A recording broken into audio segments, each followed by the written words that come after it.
오늘도 귀한 말씀 가운데 저희들을 불러주시고 말씀을 누릴 수 있도록 저희들에게 귀한 말씀을 내려주시니 감사합니다. 이 말씀 붙들고 주의 영광을 위해 살아가는 저희들 되게 하여 주시옵시며, 이를 위해서 연약한 종의 입술을 주장하시사 준비된 말씀이 부족함이 없도록 전해지게 하여 주시옵소서. 예수 그리스도 이름으로 기도드리옵나이다. 아멘. 요즘 세계 뉴스거리에 매일같이 끊이지 않는 것이 있다면 말레이시아 실종된 여객기일 것입니다. 여객기가 실종되어서 중국의 탑승객이 50%였다 해서 혹시 중국을 상대로 한 테러가 아닌가라는, 중국은 중국 나름대로 염려를 하고, 한쪽에서는 말레이시아 비행기의 그 기장이 반정부적인 인사였다라는 말도 있습니다. 저는 오직 여기서 안타까운 일이지만 거기에 대한 얘기를 하고자 하는 것이 아니라, 우리는 그 비행기를 자주 타고 다니다 보니까 그 관제탑이라는 게 상당한 역할을 하고 있다는 것을 알게 됩니다. 우리 인천공항만 하더라도 하루에 수백 대가 들어가고 나가고 하는 그런 속에 서로 간에 공중에서 부딪히지도 않고 활주로에서 서로 부딪히지 않는 거 보면 참 신기하다라는 그 생각이 듭니다. 조작이 간단한 우리 자동차도 내 차를 내가 주차하면서도 옆에 들어봤고 옆차하고 들어봤기도 하고 이러는데, 그 큰 비행기가 내리고 이착륙하면서 어떻게 서로 부딪히지 않는다는 것은 참으로 대단하다라는 생각까지입니다. 우리가 잘 알겠지만 그렇게 편리하게 이용할 수 있고 사고가 나지 않는 이유는 그 안전을 책임지고 있는 관제탑이라는 그 타워에서 그 모든 것을 지시하고 조정하고 있는 겁니다. 그 관제탑은 이미 약속된 스케줄에 의해서 이 시간이면 어떤 비행기가 이륙하고 어떤 비행기가 착륙하고 이걸 다 알아서 거기 있는 활주로를 아주 잘 효율적으로 운영을 합니다. 혹시 오는 비행기가 연착을 하게 되면 이륙하는 비행기를 잠시 피신시켰다가 이륙 대기선에 대기시켰다가 그 비행기가 무사히 착륙하고 나면 다시 이륙할 수 있도록 허락을 하고, 이러다 보면 좀 다소 시간은 지연되지만 큰 불상사는 일어나지 않습니다. 바로 그 관제탑이 바로 그러한 역할을 잘 하고 있습니다. 우리의 신앙도 신앙의 관제탑이 제대로 잘 작동이 된다면 우리 신앙도 하나님 앞에 참으로 잘 쓰임받을 수 있고, 하나님께서 우리에게 원하신 뜻대로 우리의 신앙이 바르게 갈 수도 있고, 또 뿐만 아니라 우리가 기도하고 우리의 마음의 소원들이 우리의 삶 속에 하나님의 은혜를 누리게 되리라고 생각합니다. 여러분의 신앙의 관제탑이 튼튼하게 세워지기를 주의 이름으로 축원합니다. 축원합니다. 그렇다면 신앙의 관제탑이 올바로 반듯하게 서기 위해서는 첫 번째로 우리가 가져야 될 신앙이 있습니다. 그거는 하나님의 약속을 믿는 신앙이 있어야 됩니다. 하나님의 약속, 하나님의 말씀을 믿는 신앙이 있어야지, 하나님의 말씀을 근본으로 하지 않으면 절대로 우리 신앙의 관제탑은 올바른 역할을 할 수가 없습니다. 오늘 본문 말씀은 이스라엘 백성들이 하나님의 약속대로, 아브라함, 이삭, 야곱의 약속대로 때가 되어 출애굽하게 되었습니다.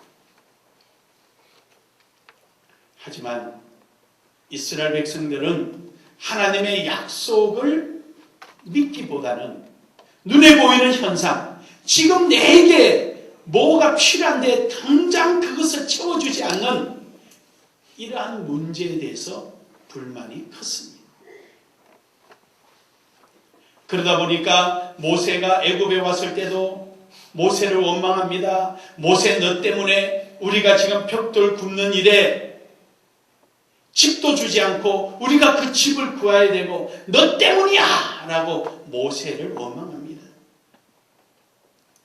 그래도 모세가 하나님의 은혜를 입어서 10가지 재앙을 내리고 이제 그들이 출애굽하자 기분 좋게 나왔다가 홍해가 있으니까 또 불평불만입니다. 우리가 죽을 데 없어서 우리를 여기까지 끌고 왔느냐? 그럴 때마다 하나님은 아브라함, 이삭, 야곱과의 그 약속에 따라서 홍해를 마른 땅이 되게 하시고 뒤따르던 애굽의 군대를 그 마른 땅을 그들에게 무덤으로 삼게 해주셨습니다. 할렐루야. 아브라함, 이삭, 야곱과의 약속하셨던 그 약속에 따라서 하나님은 그 약속의 스케줄에 맞춰서 이스라엘 백성들을 인도하시고 그들에게 구원의 길을 하나하나 열어주십니다. 오늘 17장 1절에서 7절까지 보면은 이들이 목이 마르다고 이제는 노골적으로 하나님 앞에 대듭니다. 7절에 보면은 이럽니다. 그들이 여호와를 시험하여 이르기를 여호와께서 우리 중에 계신가 안 계신가? 참 오만방자하고 이루 말할 수 없는 행동을 보입니다. 물론 사람이다 보니까 그럴 수는 있겠죠. 사람이다 보니까 우리도 생각지도 않고 감당하기 힘든 문제가 내 앞에 다 닥치면은 하나님이 이룰 수 있습니까? 하나님이 살아계시면 어찌 이룰 수가 있습니까? 오늘 여기 애굽에서 출애굽된 이스라엘 백성들은 순간적인 감정이 아니라 이들은 아예 습관적인 신앙이었습니다. 그 도가 점점 더해갑니다. 물이 없자 모세에게 돌을 던질 것 같은, 모세를 죽일 것 같은 이러한 위협적인 행동도 서슴지 않았습니다. 그리고는 하나님이 계신 거요? 안 계신 거요? 이들은 아브라함, 이삭, 야곱의 하나님의 약속은 온데간데 없고 그저 현실에 안주하고 싶고 현실이 편해지고 싶고 현실 속에 남들보다 좀 더 나은 환경을 얻고 싶은 이것 외에는 하나도 없었습니다. 이런 신앙들은요 만족이 없고 늘 불평불만만 있습니다. 배가 고플 때 보리떡 하나라도 보리떡이 있으면 보리떡 먹다가 입이 까칠까칠하니까 아유 쌀밥이 있었으면 쌀밥 주면 고기국이 있었으면 계속 불평불만이 커지는 하나님에 대한 약속에 대한 믿음과 거기에 대한 확신과 거기에 대한 감사보다도 불평불만만 커지는 거예요. 그러니까 8절에 가서 뭐라 그럽니까? 그때에 이들이 하도 불평불만, 하나님에 대한 원망, 하나님의 은혜에 대한 감사는 생각지도 않으니까 그때에 하나님께서 아말렉을 갖다 붙여버리는 겁니다. 저는 여러분이 하나님 앞에 감사하고 충성하는 그때에 하나님 복이 팍 쏟아지기를 주의를 축복합니다. 축복합니다. 이들은 하나님을 불평불만하고 늘 원망할 때 그때 하나님 아말렉을 갖다 붙이는 거예요. 전쟁에서 이겼지만 안 죽었겠습니까? 전쟁은 이겼지만 얼마나 고민과 고통과 괴로움을 겪었겠습니까? 물 한 모금 못 마신 그 불안감보다는 아마 이 전쟁에서 죽을까 염려가 훨씬 더 컸을 겁니다. 모르긴 해도 거의 다 머리가 허옇게 신경 써가지고 허옇게 됐을 것 같아요.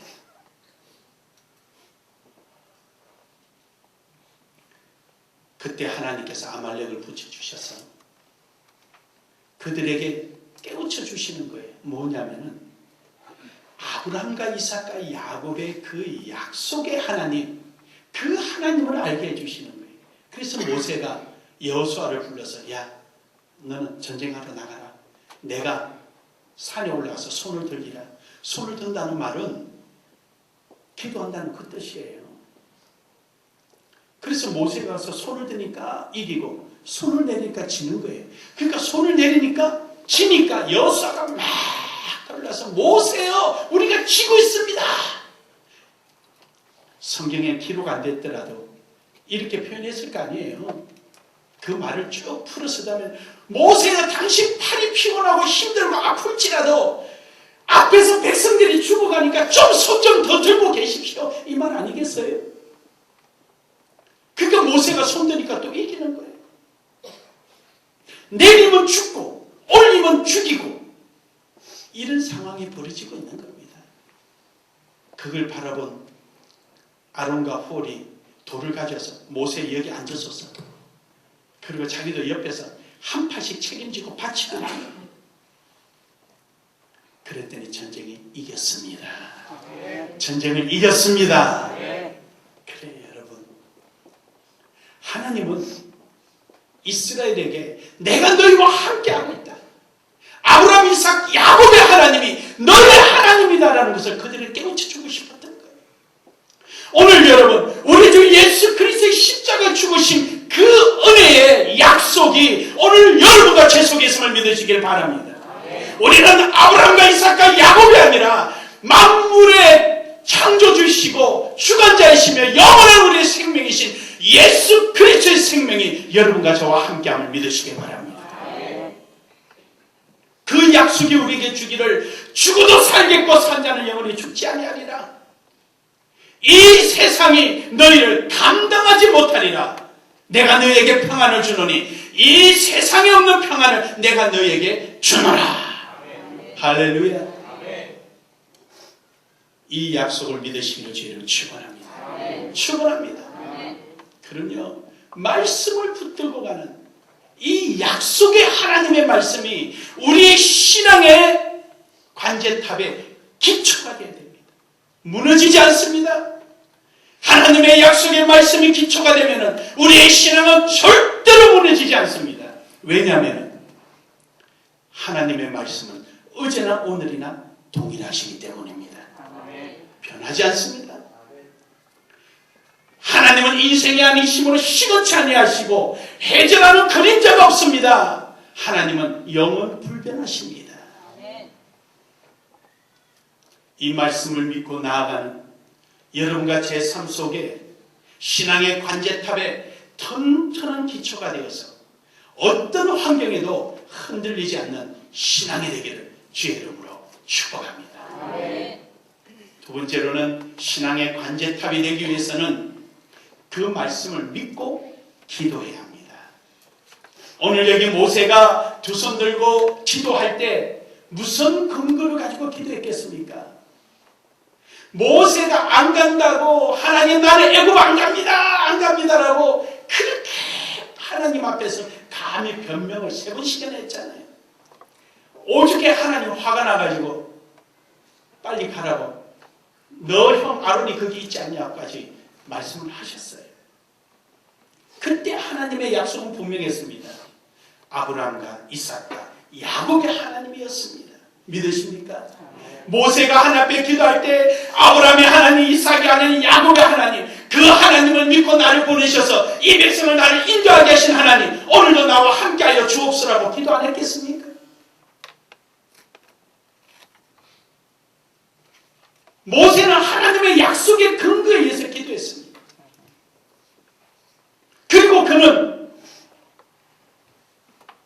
자기의 사환인 여호수아에게도 그 하나님, 약속의 하나님을 가르쳐 주었습니다. 오늘 본문 말씀 14절에서도 보면은 여호수아의 귀에 외워 들리라. 하나님의 약속의 하나님을 기억되게 만들었습니다. 신명기서에서 보면은 하나님의 그 약속, 아브라함, 이삭, 야곱의 하나님, 그 하나님을 믿으라고 여호수아에게 몇 번이고 가르쳐. 너는 두려워 말라. 너는 그 하나님을 믿고 가라고 그렇게 신신당부했어요. 여러분과 저의 기도가 막연한 기도가 아니라 하나님께서 우리에게 주신 그 약속을 붙들고 기도하기 바랍니다. 믿고 구하는 자는 받을 줄로 믿어라. 할렐루야. 하나님께서 우리에게 우리가 구하는 것에 대해서 반드시 응답해 주십니다. 그런데 그 응답의 때가 언제냐? 하나님의 때에 응답해 주십니다. 왜냐? 여러분의 기도를 극대화시키기 위해서죠. 우리가 구하는 만큼이 아니라 극대화시키기 위해서 그때에 주십니다. 그래서 시편 109편 4절에 보면 그럽니다. 다윗이 나는 그들을 사랑하나 그들은 도리어 나를 대적하니 내가 할 게 뭐였느냐? 나 기도만 하겠다. 할렐루야. 할렐루야. 내 마음은 하나님의 약속이 내 속에 있으니까 너희가 알아주든 안 알아주든 상관없다. 나는 기도만 하겠다. 내가 전도하러 갈 때 너희가 나를 핍박하고 문도 안 열어주고 왜 이런 거 갖다 놓느냐고 고함 지르고 전단지 뿌린다고 파출소에 연락한다라고 할지언정 우리는 그들을 사랑하고 하나님 앞에 기도할 뿐입니다. 우리 가슴 속에 그들의 영혼을 담는 기도가 있기를 주 여러분 축원합니다. 누가 뭘 하든 우리는 하나님 앞에 약속을 붙들고 있는 우리가 기도하고 부르짖어야죠. 누가 하겠습니까? 약속을 믿고 기도하는 여러분 되기를 주의 이름으로 축원합니다. 마지막으로는 기도에 증거를 남기기를 주의 이름으로 축원합니다. 기도의 증거를 남기는 신앙이 되어야 됩니다. 오늘 본문 말씀 14절에 보니까 이럽니다. 여호와께서 모세에게 이르시되 이것을 책에 기록하여 기념하게 하고 라고. 내가 너희와 함께함을 이 책에 기록해서 기념하게 하라. 두고 이스라엘 백성들을 깨닫게 하라. 그래 여러분과 저는요 기념되게 해요. 기념되게. 우리가 하나님 앞에 내가 기도하고 구하였으면 믿고 걸어가야 되는데 기도는 시큰하고 내 행동은 따라가지 않고 기도는 시큰하고 자리에서 일었을 때 기도 내용을 다 잊어버리는 이런 증거가 없는 기념될 만한 모습이 없어서는 안 된다.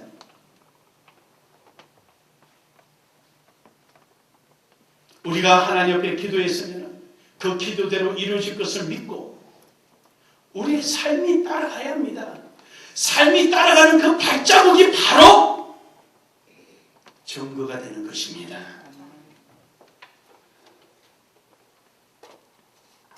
우리의 인생이라는 것이 하나님을 영광을 위해서 어떻게 살았나. 요즘은 디지털 카메라니까 그렇지만 옛날에는 필름을 넣잖아요. 필름 넣어서 땡기고 찍고 땡기고 찍고 다 하고 나서 사진관에 가져갑니다. 가서 암흑실에 들어가가지고 필름 끄집어내서 현상에서 쭉 보면 사진 2장밖에 안 나왔는데요. 왜요? 나머지는 시커멓게 세상 빛 다 들어가서 당신이 살아온 이 카메라 속에 당신의 삶의 증거는 딸랑 2장뿐이네요. 어떤 사람은 하나님 앞에 가서 인생의 필름을 인하하고 나니까 덤성덤성 기분 좋을 때는 희미하게 한쪽에 나왔다가 기분 나쁘면 새카맣게 되는 이런 인생의 인화지가 될 수가 있어요. 우리가 살아온 70이고 80 인생이 하나님 앞에 우리의 인생의 필름을 내드렸을 때 그것을 인화했을 때 시커먼 세상빛 다 들어오고 천국빛은 맥카트만 들어와 있다면 이거만 창피하니. 어떠세요 여러분? 오늘 이 시간에 여러분이 기도하고 부르짖고 간구했는데 그 증거가 하나님 앞에 여러분의 필임을, 인생의 필임을 인하했을 때 자신있게 뚜렷하게 멋지게 지켜서 나올 수 있는 사진이 몇 장이나 되겠는가 한번 세워보시겠습니까?